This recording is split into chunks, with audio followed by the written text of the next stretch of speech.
Thank you, Mr. President. And let me congratulate my colleague from Oklahoma for a very fine statement, and let me associate myself with each and every word and each and every fact that he outlined in his very fine statement, and also with the remarks of my friend from Missouri who went before him. I appreciate their leadership on this issue.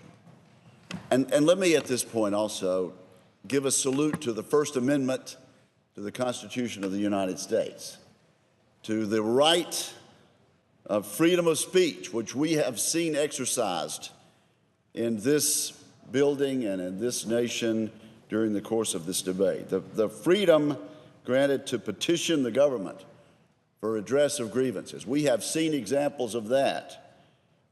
They've been on full display in this health care debate, which a phase of which will come to a close, I hope, this evening. Let me give a shout out to our staff members, Mr. President.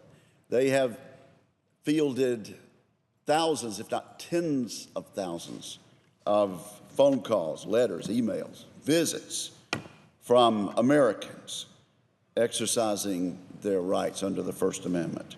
And Americans have come to their capital city, almost all of them, in an appropriate and non-disruptive way, sometimes intense, for sure, expressing their opinions, but also in display of their First Amendment rights. After all the debate and all the conversation and all the exhortation on this issue, we've seen a lot of things said from the floor and a lot of things said on the news media that have amounted to a matter of opinion. But, Mr. President, here is one thing I know for a fact, and that is for 4 straight elections, 2010, 2012, 2014, and 2016. For 4 straight elections, Republicans ran on a promise to repeal and replace Obamacare.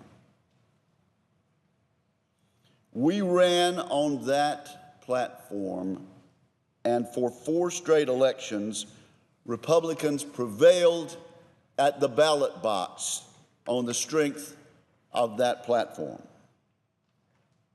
I know that for a fact. And this I believe.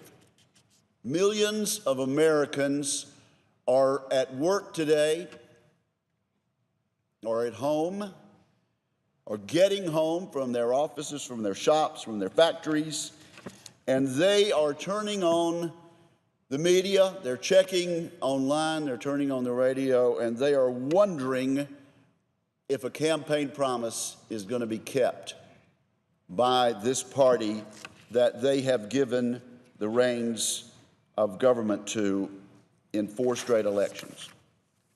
We're close to keeping that promise, Mr. President.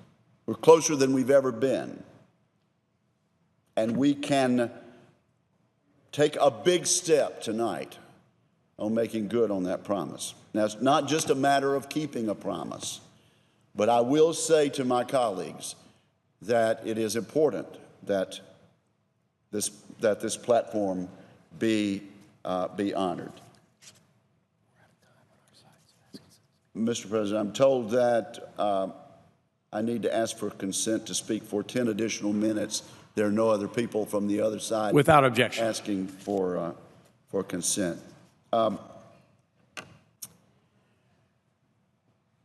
So we're keeping a promise, but there's a lot more to it. And as my friend from Oklahoma outlined, not only in fact, but also in stories from honest to goodness Americans, this debate is about keeping Americans from hurting, about relieving the pain that this 2009 ACA has caused people to have. They were told they could keep their doctors. They wanted to keep their doctors.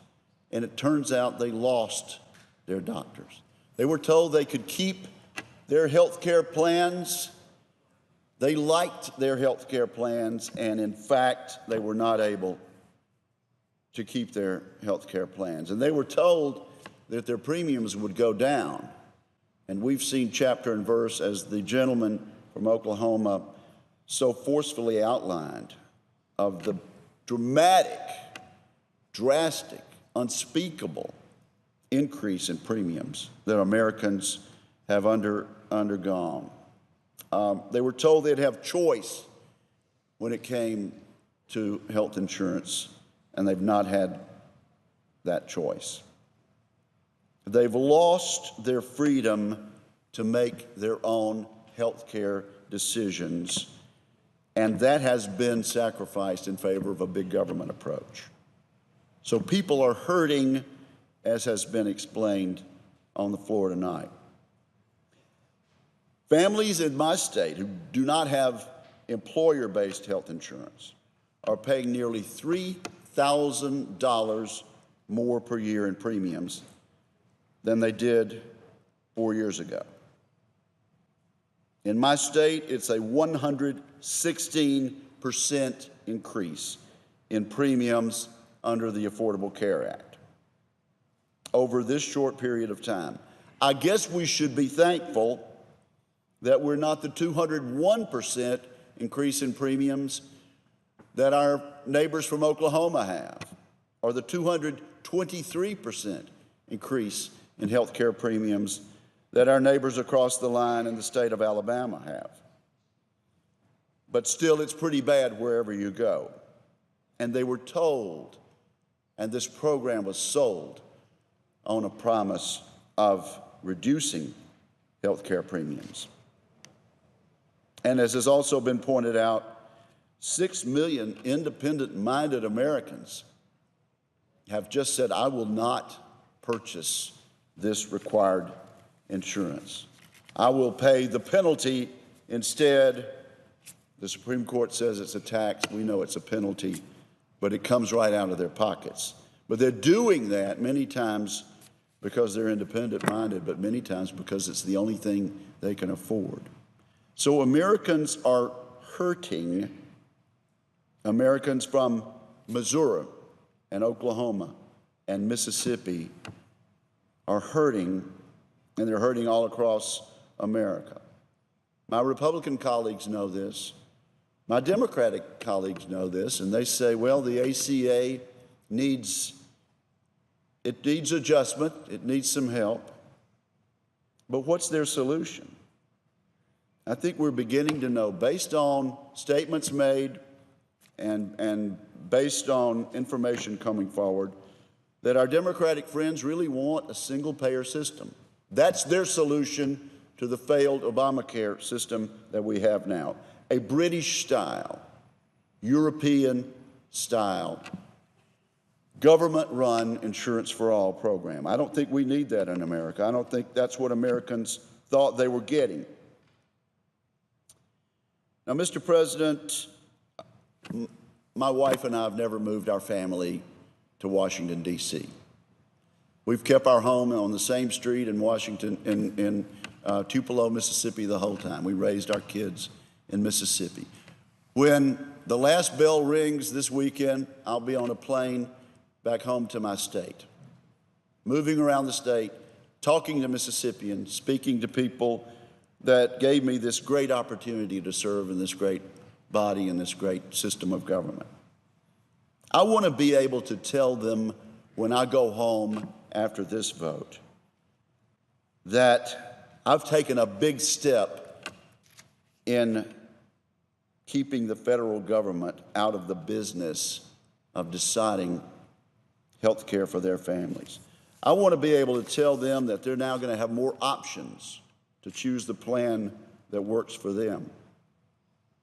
I want to tell people back home that put me in office that we put more power in the hands of the states, not unelected Washington, D.C. bureaucrats.